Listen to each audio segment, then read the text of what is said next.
કેમ છો? Good morning મારા વાલા મિત્રો. આજે તારીખ થઈ ગઈ છે 8/8/2026 અને વાર થયો મિત્રો આજે શનિવારનો દિવસ. શનિવારનો દિવસ એટલે તમે બધા જાણો છો મિત્રો કે સેટરડે આવે એટલે દાદાને યાદ કરવા ખરું મિત્રો.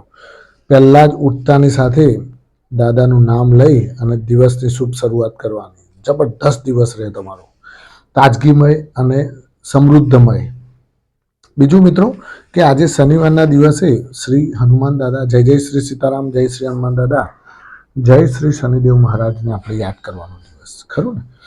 એમને કોટી કોટી વંદન કરવાનો દિવસ. આજે મિત્રો આપણે સ્પેશિયલ ટોપિક લઈને આવેલા છીએ કે મલ્ટીબેગર. અમુક લોકો મને વારંવાર પ્રશ્ન પૂછતા હોય છે, મારા મેમ્બર્સ, મારા જેટલા પણ મારા સબસ્ક્રાઈબર્સ છે, વ્યુઅર્સ છે, બધા જ, કે ભાઈ આપણે મલ્ટીબેગર સ્ટોક્સ કઈ રીતે શોધવો. માન લો કે કોઈ સ્ટોક્સ આપણે સારો છે એ કઈ રીતે ખબર પડે? એના અલગ અલગ પેરામીટર્સ હોય, એમાંના અમુક અલગ અલગ પેરામીટર્સ આપણે ચેક કરવાના હોય કે એ પેરામીટર્સમાં એ આવે છે. સમજો, એ પેરામીટર્સની અંદર એ આવતું હોય, પછી એનો ટ્રેન્ડ કેવો છે એ પણ એમાં જોવાનું હોય છે. મલ્ટીબેગર સ્ટોક્સ આ રીતે શોધવાનું હોય. એકદમ ગમે તેમ કોઈ કહે અને પડી જવાનું એવું નહીં કરવાનું. મલ્ટીબેગર સ્ટોક શોધવા માટેની અલગ અલગ પદ્ધતિ છે.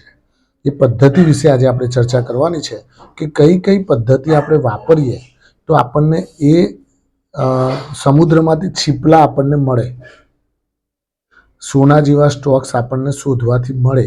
એવા મલ્ટીબેગર સ્ટોક્સ કઈ રીતે શોધવા કે જે લાંબા ગાળા માટે મલ્ટીફોલ્ડ રિટર્ન આપી શકે એવા. હવે હું તમને એક બે સ્ટોક્સનું નામ જણાવીશ અને એક સ્ટોક્સ તો એવો આપીશ કે 2-3 વર્ષમાં 4 ગણો થયો છે. એ સ્ટોક્સ પણ હું તમને જણાવીશ. આપણે એની પણ થોડી ચર્ચા કરીશું. હવે વાત કરી લઈએ પહેલાં મલ્ટીબેગર સ્ટોક્સની પસંદગી કેવી રીતે કરવી. તો પહેલા નંબર પેરામીટર આપણે ચેક કરીએ તો પીબી રેશિયો ખાસ જોવાનો, એનો price to book value ratio ખાસ ચેક કરવાનો. એની શેરની કિંમત કરતાં વધારે હોય, એનો પીબી એના શેરની કિંમત કરતાં વધારે હોય અને રેશિયો 1 કરતાં ઓછો હોય. બરાબર સમજજો, પ્રાઇસ ટુ બુક વેલ્યુ એના શેર વેલ્યુ કરતાં વધારે હોય અને પીબી રેશિયો 1 કરતાં ઓછો હોય, આવો સ્ટોક્સ પસંદ કરશો તો લાંબા ગાળા માટે સારું અને સેફ પણ ખરો. કેમ કે પીબી રેશિયો એટલે પ્રાઇસ ટુ બુક વેલ્યુ. હવે પ્રાઇસ ટુ બુક વેલ્યુનો મતલબ શું થાય કે કંપની જોડે એટલી સ્થાવર જંગમ મિલકત છે પોતાની પાસે કે એટલા પૈસા તો એ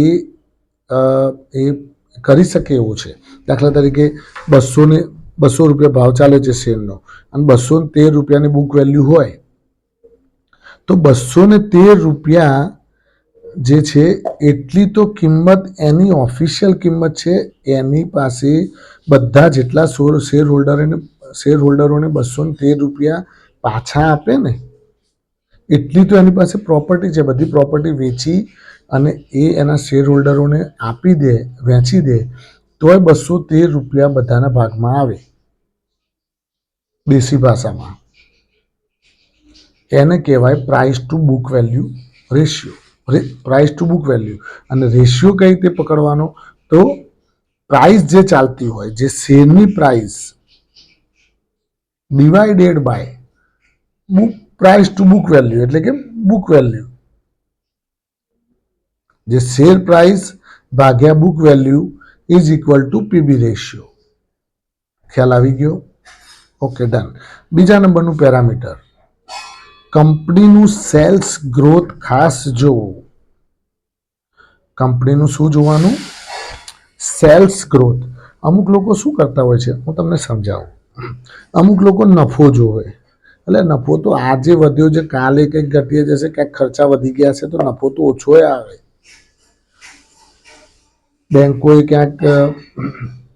બેંકોને પણ ઘણી વખતે પેલું એમાં એને શું કહેવાય, એ મૂકી દે છે થાપણો વધારે પેલું આરબીઆઈ જોડે, તો પણ એનો નફો ઓછો બતાવે.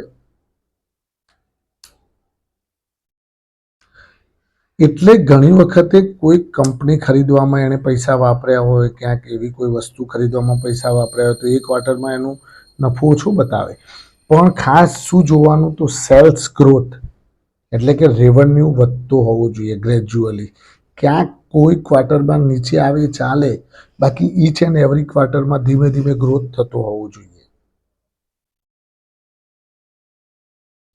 બેંકોની વાત કરું તો નેટ ઇન્કમ ઇન્ટરેસ્ટ ધીમે ધીમે ધીમે વધવું જોઈએ. ઇન્સ્યોરન્સ કંપનીઓની વાત કરું તો પ્રીમિયમની આવક ધીમે ધીમે ગ્રેજ્યુઅલી વધવી જોઈએ. બધામાં રેવન્યુ અલગ અલગ હોય. ઇન્સ્યોરન્સ કંપનીઓની રેવન્યુ પ્રીમિયમમાંથી હોય, બેંકોની રેવન્યુ વ્યાજમાંથી હોય, કોઈ કંપની જે મેન્યુફેક્ચરિંગ કરે છે એને વેચાણની કિંમતમાંથી એને સેલ્સ મળતું હોય. તો that's a right thing. Okay, આ એક ખાસ ધ્યાન રાખવા જેવું. ત્રીજા નંબરનું પેરામીટર ડેપ્ટ ઓછું હોવું જોઈએ, લગભગ 1 કરતાં ઓછું અથવા તો 0. માથા ઉપર દેવું ઓછું હશે ને તો આપણને એક શાંતિ રહેશે.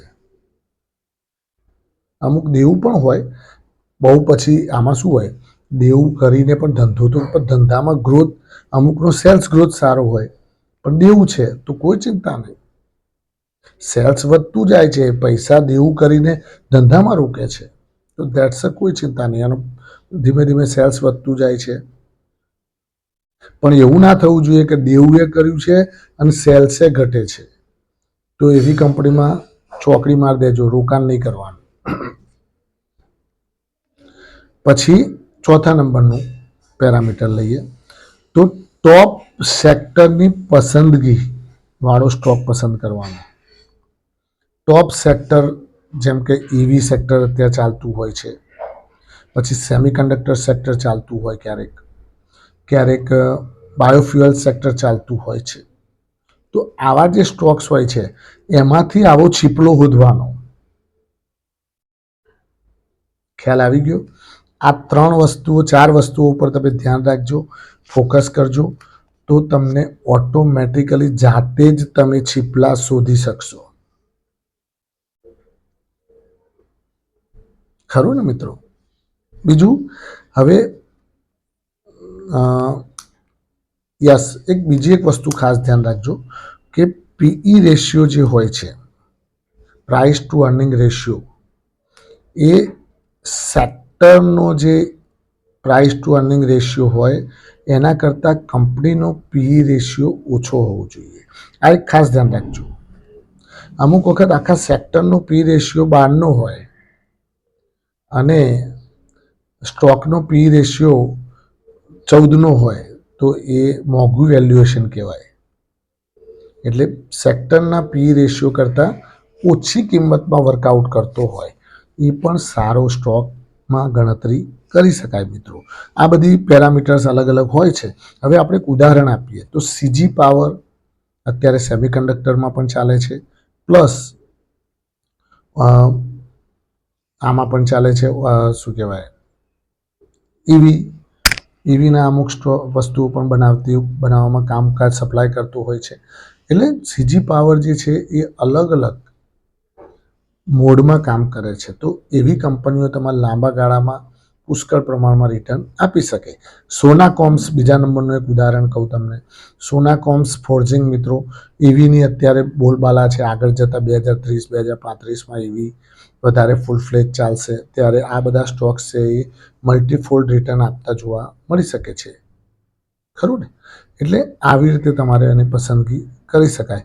બીજું, એક 4 ગણો ભાવ વધી ગયો છેલ્લા 3-1 વર્ષમાં, એવા સ્ટોકનું નામ હું તમને આપું છું, એવલોન ટેકનોલોજી. સ્પેલિંગ લખવો હોય તો લખી દેજો,